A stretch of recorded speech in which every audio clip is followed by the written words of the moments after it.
Olá amigos investidores, estamos de volta para mais um vídeo. No vídeo de hoje a gente vai trazer de volta para vocês o Fiagro AZQ11 da AZ Quest. Ele ficou 2 meses de castigo exatamente porque ele não bateu a última meta de views dele. Vamos dizer qual é a nova meta de views e se infelizmente ele não bateu novamente, só em 2025 traremos novos vídeos. Então por isso eu conto com a sua colaboração, fazendo principalmente isso aqui que está no topo, ó. Não deixe de fazer nunca. Se você não faz isso, o YouTube quebra a gente. E principalmente também comente aqui para ajudar no engajamento, ver se o YouTube cria vergonha na cara e começa a distribuir para mais pessoas. A gente vai fazer a leitura do relatório do mês de julho, que trata dos dividendos que foram pagos agora no mês de agosto, mas antes a gente vai passar também alguns números importantes, algumas informações importantes para vocês. Nos últimos 12 meses, o fundo distribuiu um dividend yield estúpido, espetacular, de 17,6%. Meus amigos, 17,6% é yield, basicamente, de fundo. High yield, na época que a Selic estava quase 14%. Sim, você não ouviu errado. Um ano atrás, a Selic estava quase 14%, e os fiagros estavam distribuindo nessa faixa entre 17% e 18%, os fiagros que estavam bem e com altos dividendos. E no momento agora ele está com esse yield. Só que tem um detalhe, o P sobre VP dele é 0,91, ou seja, ele está com 9% de desconto. Aí você pensa, né, aquela questão, um yield desse, quase 18% ao ano, isento de imposto de renda, que é muito importante, e ainda com 9% de desconto, você vai dizer, eu vou entrar nesse fundo, esse fundo tá espetacular, tá pagando demais e tá com descontaço. Mas tem um detalhe, fazendo aquele ajuste que eu gosto sempre de trazer para vocês, que é o quê? Trazer o valor da cota de mercado para como se fosse o valor patrimonial, esse yield do ano cairia de 17,6% para 16%. Sim, meus amigos, ainda um yield muito espetacular. Tem fundo aí que só considerando o desconto, só com o P sobre VP descontado, é que dá um yield próximo de 16%. Não chega nem a ser 16, é próximo de 16. E ele aqui tá 16% já fazendo o ajuste. Mas tem motivo para isso? Tem. A gente vai falar daqui a pouquinho para você por que ele tá com esse desconto e por que ele tá com esse yield tão espetacular. Esse mês ele pagou apenas 9,5 centavos de dividendos. Em termos nominais, esse é um dos dividendos mais baixos pagos por fiagros nesse mês de agosto. A maioria tá pagando 10 centavos a 11. A maioria está nessa faixa, de 10 a 11. Tem alguns até mais, tem, mas é a maioria nessa faixa, entre 10 e 11. E ele pagou 9,5. Esse 9,5 corresponde a um yield do mês de 1,19%. E esse yield tá bom, considerando que ele é high yield, ele tá com yield ok para fundo high yield, mas alguns estão pagando mais do que isso no mês. Mas diga-se passagem, esse 1,19% só foi atingido exatamente porque a cota tá amassada, tá com esse descontaço aí. Se não fosse isso, cairia para o valor bem abaixo disso. O valor de mercado no fechamento desse relatório era R$ 7,98 e tá até menor do que esse valor atualmente. O valor patrimonial dele é R$ 8,68, praticamente R$ 8,69. Ele fala da quantidade de cotistas, 29 mil, é uma quantidade de cotistas baixa atualmente. Agora, o que eu não gostei foi ele colocar agora carrego líquido. Eu não sei se esse carrego líquido está considerando só um desconto da taxa de administração ou está descontando também o valor da taxa de performance. Pode ser que seja dos dois, mas eu ainda achei esse carrego muito baixo. Aqui ele fala nos comentários do gestor sobre essa questão do resultado do fundo. O resultado do fundo, pessoal, nesse mês de julho foi 10 centavos,3. Só que ele pagou quanto? Ele pagou 9,5 centavos. Ele colocou cerca de 0,8 centavos, quase 1 centavo em reserva.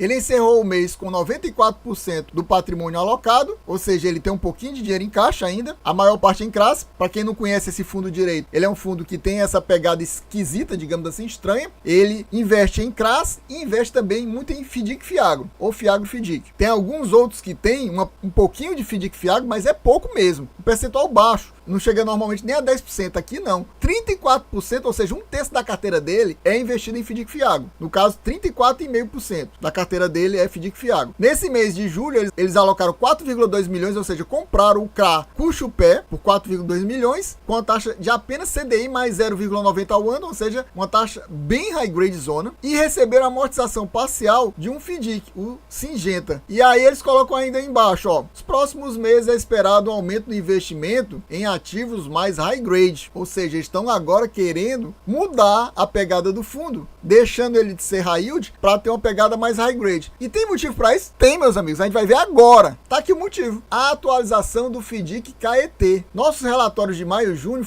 abordaram a questão desse FDIC KET, que é investidor do CRA Stop. Desse jeito que ele fala, eu pensei o seguinte, que esse FDIC KET tinha vários investimentos, e um deles era esse CRA Stop. Mas não, meus amigos. esse FDIC Caeté só investe nesse CRA Stop. Só.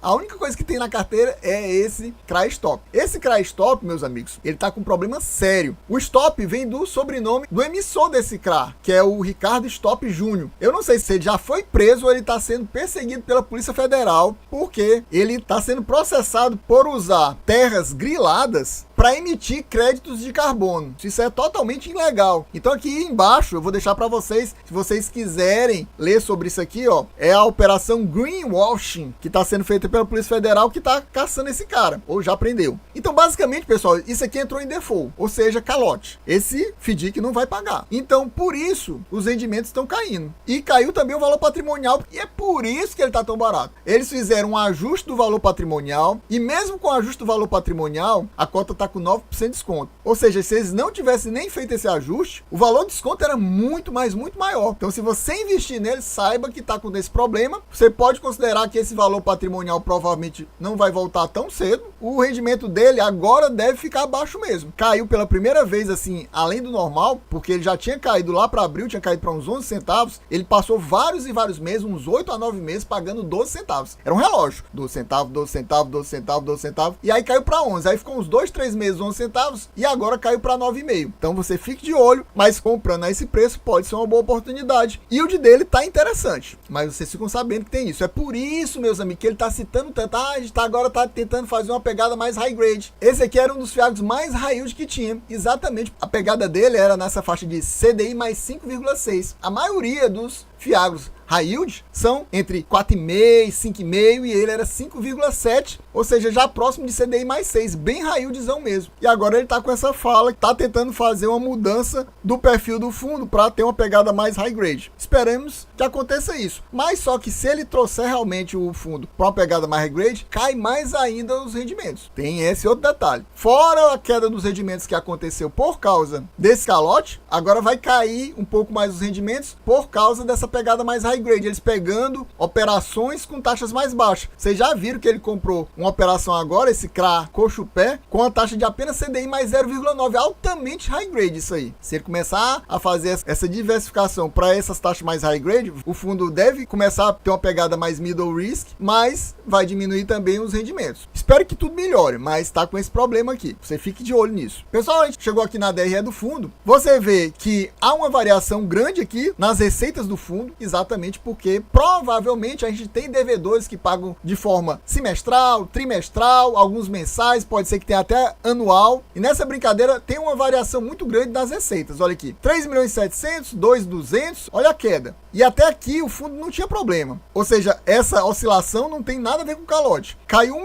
milhão aqui nas receitas. Depois sobe para 3.600, sobe 1,5 milhão praticamente. Ou seja, é como tivesse recebido mais em janeiro, recebido menos em fevereiro e mais em março. Você vê nos valores de receita com juros, ou seja, valores recebido, pagamento de juros. É uma variação muito grande. A diferença daqui para cá é basicamente 500 mil. 3.230.000, 2.723. Praticamente 500 mil a menos em julho. Em receita de julho foi até mais. Caiu de 3.200 para 2.400. Rentabilidade de caixa não tem uma grande oscilação, não tem uma grande variação e também não tem um grande impacto nas receitas, porque ele não tem tanto dinheiro em caixa. Você vê que ele está recebendo um valor bem irrisório aqui em relação ao que ele tem em caixa. Em relação a custos, é basicamente o mesmo custo. Só teve uma diferença grande aqui no começo do ano, que provavelmente ele cobrou uma taxa de performance que eu acho que ele não vem cobrando nos últimos meses. Pode ser que por causa desse problema, ele nem fala no relatório, mas ele não está cobrando a taxa de performance. Porque aqui tem, ó, custos são taxa de ADM e de PEF, ou seja, taxa de administração e performance. Aí você vê que o resultado, ou seja, o lucro do fundo, e ele fala, ó, resultado caixa. Então isso aqui realmente é tudo caixa. Em junho foi 2.900.000 e em julho foi 2.400.000, basicamente 500 mil. Aquela diferença que tem daqui para cá foi mantida aqui nos resultados, retirando o valor das despesas. Aí ele coloca o resultado caixa por cota foi de 12 centavos,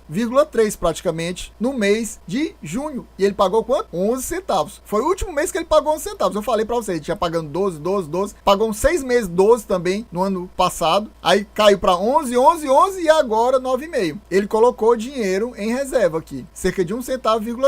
E aqui, ele de novo colocou em reserva. E chegamos aqui na carteira do fundo, e eu marquei algumas coisas que eu achei interessante. Ele é relativamente bem diversificado, por isso ele tem uma lista de ativos relativamente grande. Esse impacto aqui eu só marquei só para dividir a separação entre essa primeira página dos ativos e a segunda, só para isso. Então não tem nada demais aqui no impacto. Mas a gente vê que a Alvoa, por exemplo, é a maior posição do fundo. 19 milhões e 900, quase cerca de 20 milhões. Corresponde quase a 10% do fundo, do patrimônio líquido. Eu acho uma posição muito alta. Como eu gosto de falar para vocês, para mim seria o ideal 5, até uns 8, ainda é aceitável, acima de 8 não. E aqui é 9,5. Então para mim esses dois são problemáticos porque ultrapassaram essa risca dos 8%. Não deveria ter uma posição tão pesada, tanto na Alvoa como na Esteio Rural. A Alvoa é uma taxa middle risk, mas relativamente tranquila, CDI mais 3%, já a Esteio Rural é muito mais pesada, CDI mais 5,50%, high yield zona, mais perigosa e é 8% do fundo. Temos ainda umas posições mais pesadas, Solotec com 7,23%, bem high yield zona mesmo, aqui já está no ultra high yield, CDI mais 7,44%, bem complicado isso aqui. O FDIC Singenta, 7,19% também é uma posição grande, mas é apenas CDI mais 2,10%, que é uma taxa high grade, é mais tranquila. Aí aqui eu destaquei, depois disso, FDIC Noah, ele também tem uma posição pesada. Se você somar os percentuais, ó, 7,12, mais 1,2, mais 0,86, aqui só aqui já é quase 2, mas esse aqui 7, ele já é uma das maiores posições do fundo, 9%, ele ainda tem 6% do fundo em caixa, cerca de 12 milhões e meio. A gente vê aqui o KET, olha aí, FDIC KET, 4 milhões e 700, 2,28, e mais embaixo a gente vai ver KET de novo. Aqui, ó, você vê o nome do ativo, juntamente com o tipo de ativo. Então você vê o devedor aqui do lado e aqui do lado dele você vê o tipo de ativo. Você vê que a maioria é CRA, mas ele tem um FDIC. Como eu falei para vocês, 1/3 da carteira dele é FDIC. Então ele tem muitos FDICs mesmo. Na média, para cada 2 CRA tem um FDIC. E você vê que ele é um fundo basicamente indexado a CDI, mas ele tem uns pré-fixados também, ó. Aqui você também vê o valor investido em cada um desses ativos. Você vê que esses últimos aqui já estão com valores investidos abaixo de 1 milhão. Aqui você vê os patrimônios líquidos investidos, que eu já falei para vocês, e aqui as taxas. Aqui é o valor CDI mais tanto, CDI mais tanto. E as pré-fixadas são bem altas, ó. Pré-fixada de 16,62%. Isso aqui atualmente equivale a um CDI mais 6. Pré-fixada de 3,18%. Pré-fixada de 17%, muito alto. E chegando aqui à parte de baixo da carteira, as últimas espécies de ativo, os devedores. Esses carteira, pessoal, para quem não sabe o que é carteira, é tipo um pacotão de devedores. É tudo pulverizado isso aqui, ó. Tanto que ele coloca pulverizado, ó, pulverizado. Nos carteiras é pulverizado. E tem esses aqui sem ser carteira que também são pulverizados, ou seja, são vários devedores. Ou seja, ele tem uma boa parte da carteira dele toda pulverizada. E aqui a gente vê os valores investidos nesses últimos devedores, os percentuais do patrimônio líquido. Aqui, por exemplo, ó, nesse último é do KET e ele está considerando 0%. Aqui temos os indexadores e aqui as taxas. Então as taxas bem altas mesmo. Aqui é a high yieldzaço, pré-fixada de quase 22%, pré-fixada de 23% praticamente, de 23,3%, taxas altíssimas. E aqui, por exemplo, esse da Tropical é CDI mais 10, meus amigos. Isso aqui é ultra high yieldzaço mesmo. É como eu falei para vocês, basicamente isso aqui é um fundo high yield, mas ele colocou lá em cima aquele negócio de carrego de 2,88